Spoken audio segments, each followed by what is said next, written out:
His eyes avoided mine as the words fell from his lips. Casually positioned against the presentation board, smoothie in hand, he delivered his verdict with practiced indifference. Legacy employees are becoming redundant. Dead weight were dragging along. 37 witnesses filled the conference room. Not a single chuckle. No one glanced up from their devices. A muffled cough broke the silence as I shut my laptop without response. I acknowledged my team with a brief nod and exited as though I'd rehearsed this moment countless times. Sarah Caldwell, age 44. Until that Tuesday morning, I held the position of Strategic Fulfillment Director at Whitmore Corporation. The supply network I'd constructed supported their billion-dollar empire. I wasn't merely another PowerPoint bullet point. I was the reason deliveries arrived on schedule and complaints never reached the C-suite. None of that mattered to Bradley Whitmore anymore. His fabricated title masked his real qualification, sharing DNA with the company founder. Transformation consultant, they called him. Privileged. Smooth-talking. Emotionally vacant. His reputation preceded our first encounter, 9 months at his previous role before departing under mutual agreement following a plagiarism scandal.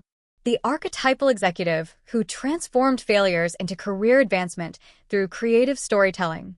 His interruption of my presentation wasn't seeking dialogue, it was territorial marking, and I understood the implications immediately. No discussions would follow. No appeals considered. Just quiet elimination without documentation. The offense transcended personal attack. It represented systematic dismissal. I refused to shed tears or voice objections. Instead, I retreated to the third-floor bathroom, secured the furthest stall from the mirrors, and remained motionless until my trembling subsided. 12 ceiling tile fractures, matching my years of service. I'd believed tenure held meaning here, that carrying sufficient responsibility would eventually stop them from questioning your stability. That assumption proved naive. They simply wait for fresh leadership to make elimination decisions. Bradley remained oblivious to what I'd already anticipated. The reorganized reporting structures, the excluded meetings, the accidentally forwarded presentation draft that omitted my name from the system I'd built, signs I'd been reading for months. 6 months prior, I'd begun discreetly documenting everything: vendor agreements, shipping protocols, logistics frameworks. Nothing violated company policy, just enough information to understand the control mechanisms should someone attempt to undermine the infrastructure I'd maintained. If you're reading this during your break, perhaps walking out as I did, leave evidence of your presence. Share your location. Sometimes silence isn't weakness, it's the quiet before transformation. Returning to my workstation, I found a calendar notification, HR meeting scheduled for mid-afternoon. No agenda specified. I ignored the invitation. Its purpose was obvious. From my left desk drawer, I retrieved a folder untouched for 3 weeks. Inside, 1 contract, 3 memorandums, and a signature from someone Bradley didn't know existed. After closing the drawer, I stood and approached the window. Below, a delivery truck reversed into the loading bay with clockwork precision. Same schedule, same driver, same clipboard routine. I observed briefly before returning to my desk to prepare for the real meeting, the one they hadn't invited me to attend. I arrived early, not from courtesy, but habit. Bradley occupied the head position, excessively relaxed and confident. 2 HR representatives flanked him. One placed a substantial folder before me while the other maintained that practiced smile, rehearsed compassion for delivering finality. Bradley offered his casual nod, mistaking it for approachability. Sarah, appreciate you making time. I sat silently as the folder slid toward me, thick with careful formatting. 6 months compensation, bonus included, stock options preserved. Not termination, an invitation to vanish gracefully. His monologue about restructuring, adaptability, and new directions fell on deaf ears. I flipped directly to the signature page, signed, and stood. You want my departure without complications? I asked calmly. His expression combined smugness with relief. We want a transition to be smooth. I nodded once. Good luck, Bradley. He extended his hand. I left it hanging. At home, I placed the folder on my kitchen counter without reopening it. I poured something aged and sharp, then reached for a different folder hidden behind a drawer divider. Unmarked, unbranded. Just a printed contract from Mogul Logistics, the company quietly handling 70% of Whitmore's freight transport. 3 months earlier, I'd flown to Houston on personal leave to meet Vincent Caldwell, Mogul's founder, in his weathered office behind a warehouse. His marriage was dissolving, his business aging, and his management interest waning. I made no offers, asked few questions. He provided no guarantees, just a napkin note. Contact me when you're ready. Over subsequent weeks, I monitored his company's subtle shifts, carrier preference adjustments, dormant account reactivations, indicators of impending sale. I established a new business entity, not concealed, merely discreet. I liquidated untouched savings, closed a stagnant investment, and finally accessed the trust my sister had established. Her note read, "Only access this if others are affected, not just yourself." This time, others were involved. 3 days after signing my severance, the wire transfer completed and paperwork filed. I became Mogul's majority owner. No Ano Sementes, no Publicity, no Vespers. Whitmore remained oblivious because they'd never inquired about their truck's origins, only that they arrived. The following week, Whitmore's procurement team received Mogul's routine update, minor fee adjustments, small capacity modifications, and one crucial sentence buried mid-document. All expedited freight requests now require new pre-approval procedures due to internal realignment. My name appeared nowhere it didn't need to. This wasn't intimidation, but transformation. Bradley would skim it, forward it, and miss its significance. For now. Monday arrived ordinarily. I woke without alarms, made coffee without schedules, and checked email from habit rather than necessity. My corporate access remained active. They'd cleared my calendar and removed my name from rosters, but forgot to revoke my credentials. Perhaps they assumed I wouldn't look or wouldn't recognize what to find. Mid-morning brought a misdirected message with a vague subject line about operations planning from Harrison Drake, finance director, someone I'd barely spoken to in 12 years. The attached planning document labeled my department as Legacy, with notes reading phase closure, roles dissolved, external support under review. One line stood out. Recommendation: pursue ownership or full control of vendor chain. They meant Mogul. A follow-up message included a vendor performance chart highlighting Mogul with concerns about inconsistent communication, lack of access, and unclear ownership. The final comment read, "Explore acquisition options. Present to transformation lead for review." Bradley wasn't just removing me from the company. He wanted control over everything I'd built, including what he believed I'd left behind. But he was pursuing something that no longer belonged to them. Mogul was mine quietly, legally, and invisible in their systems. I didn't respond or forward anything. I saved the file, closed my inbox, and stepped outside. Clear skies, moving trucks, unchanged cityscape. But inside that office I'd departed. They were drawing plans around a version of me that no longer existed, believing I'd accepted silence and signed my surrender. They didn't realize I remained in the room, just not the one they were watching. Confirming my suspicions didn't take long. The planning memo wasn't speculation, but action already in motion. Bradley's team wasn't just restructuring. They were establishing complete freight system control. To them, Mogul wasn't a vendor, but a lever they assumed no one else held. I was already on the other side of that lever, quietly, completely, legally. 3 weeks before my severance, I'd signed documents through a holding company unconnected to my name, a clean entity created for undisclosed side work. Initially a precaution, now a shield. When purchasing Mogul's majority interest, I didn't identify myself as former fulfillment director or reference my Whitmore history. I submitted paperwork through the holding company, attached licensing agreements, and registered as an outside strategic advisor.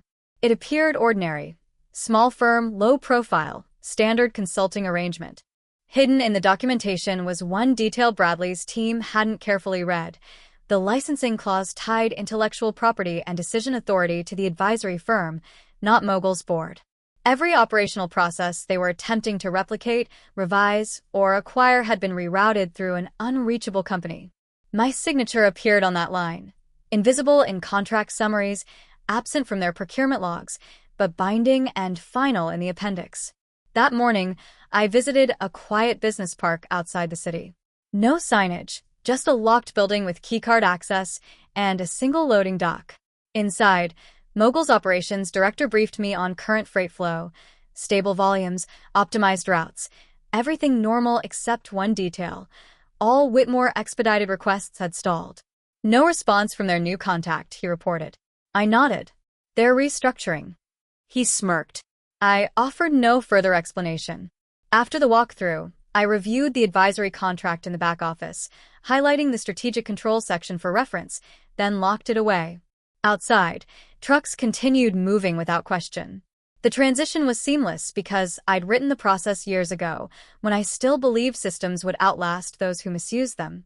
The irony: Bradley was trying to copy a structure already removed from his reach. He was left with shadows. Later, a logistics manager from one of Whitmore's smaller client companies called with rumors. Nothing official, just whispers about potential changes to Whitmore's main distribution partner. He carefully asked if Mogul would consider direct arrangements. I answered with one sentence. We're open to working with clients who don't treat partnership like ownership. He didn't press further, just thanked me and disconnected. That evening, I reviewed the documents again. Signatures in place, structure sound, ownership clean. Bradley was preparing for negotiations that would never begin because the terms were already set, locked by a signature he never thought to seek. The first sign arrived quietly, a forwarded message from someone I'd trained years ago, now sitting near Bradley's new operations lead. A simple screenshot. Can someone confirm if Mogul has changed weekend delivery slot policy? No response came. 3 hours later, another message from procurement. Freight 1429 marked pending, routing system returning null value. Please advise. Silence continued. By morning, for different requests remained unresolved with no one picking up the phone. I didn't reply, correct, or offer assistance. I watched the silence expand, structured, measured. Each unanswered hour created space where assumptions began shifting. They'd expelled my name from their systems, deleted my credentials, and rewritten logistics frameworks without including anyone who understood their foundation. Every missing confirmation, unexplained delay, and quiet pause in previously automatic processes began taking shape. Not as failure, but as gradual, unthreatening drift. Whitmore had always functioned because its backend never drew attention. My team didn't need praise. We needed access. Once removed, things didn't break, they drifted. Timelines stretched, confirmation stalled, decisions circled longer than usual. Clients began asking questions, not angry ones, just uncertain. In corporate systems, uncertainty spreads faster than bad news. Midweek brought a voicemail from a client I'd handled directly, a regional distributor requiring precision. His tone wasn't panicked, just distant. Sarah, I heard you're no longer with Whitmore. If true, I wanted to thank you for the years. You kept things moving. Lately, it's different. No callback request, just hanging silence. I replayed that message twice, not for what he said, but what he didn't. No one had informed him of my departure. They'd erased my name internally, but not my impact. The client remembered who responded when others didn't. With every pause and missed slot, they felt the absence, not as a glitch, but as a pattern. Bradley hadn't spoken publicly since the planning document circulated. No clarification sent, concerns unaddressed, slowdown unacknowledged. His style was staying above issues, delegating, letting others absorb impact while keeping his hands clean. But repetitive silence becomes visible. I wasn't sabotaging anything. I didn't touch their systems, interfere with freight, remove access, or block routing. I simply let our agreed terms take effect, and observed what happened when those left behind didn't know how to work without assuming control. In a meeting room I'd never see again, someone was being asked why things felt slower, why numbers didn't align, why delivery confirmations now took hours instead of minutes. No one had clear answers, because the person who used to answer was gone. It arrived during a quiet afternoon when emails accumulate slowly and everything hums beneath the surface. While reviewing contract language for a new distributor, a message landed from someone in Whitmore's middle operations, not senior management, not close to Bradley, just a name from a department that once reported to me. Subject line: Routing confirmation inquiry urgent. The body contained vague apologies, delivery window questions, and requests to clarify temporary congestion affecting high-priority shipments. It ended requesting an immediate callback. I stared at the screen for a full minute. They had no idea who owned the channel they were trying to clear, didn't know the structure had shifted, were requesting access to a system no longer responding to permissions they assumed still applied. I didn't answer immediately. I closed the laptop, stood, and walked to the window. Outside, trucks moved, warehouses operated. Nothing had stopped, but the question wasn't about motion, it was about alignment. Whitmore's leadership had assumed systems move because people request it, that access exists by default, that speaking loudly enough guarantees response. But the systems we built weren't designed for volume. They were built for clarity. Without that clarity, the silence wasn't resistance but structure. 2 hours later, another message arrived from procurement, shorter, sharper. Please advise if we need to revalidate preferred vendor status for upcoming quarter. Some teams are flagging delays. Would appreciate statement from local leadership. I didn't reply to that either. Instead, I pulled up a weeks-old draft, not a press release or dramatic statement, just a simple, clear, professional note restating our service terms, reminding of our right to adjust delivery windows under strategic conditions, confirming no priority clients had been dropped but capacity planning had changed. I reviewed the language, updated the footer, and scheduled it for the following morning. That night, Gerald called, a client I hadn't spoken to since before leaving. No small talk. We're hearing things. Quiet things. Bradley's team isn't responding. 2 shipments rerouted without notice. My team's nervous. Should we be? I paused, then answered simply. Pay attention to where answers are coming from and where they're not. He exhaled. So the rumors are true. I didn't ask what rumors. He continued. If Whitmore no longer controls the chain, we need options. Direct options. I promised nothing, telling him we were reviewing client tiers and would respond accordingly. He understood. By week's end, 3 other clients reached out with the same cautious tone, like people use when lights flicker but power hasn't failed yet. Inside Whitmore, someone finally noticed the pattern but wasn't ready to say it aloud. They were still asking, testing, hoping that careful request phrasing would prompt familiar responses. But I wasn't on the other side anymore. I hadn't been for weeks. The request arrived politely, professionally, too late. The first public signal didn't emerge from the boardroom, but from a support ticket buried in Whitmore's internal system, surfaced by a logistics analyst too new to know which questions were dangerous. The note was brief. Client flagged repeated delays. Blames freight team, unsure who's managing vendor alignment. Clarify. It was forwarded 5 times. By the time it reached someone senior enough to worry, damage had moved beyond containment. Freight numbers weren't plummeting, but weekly reports showed empty cells.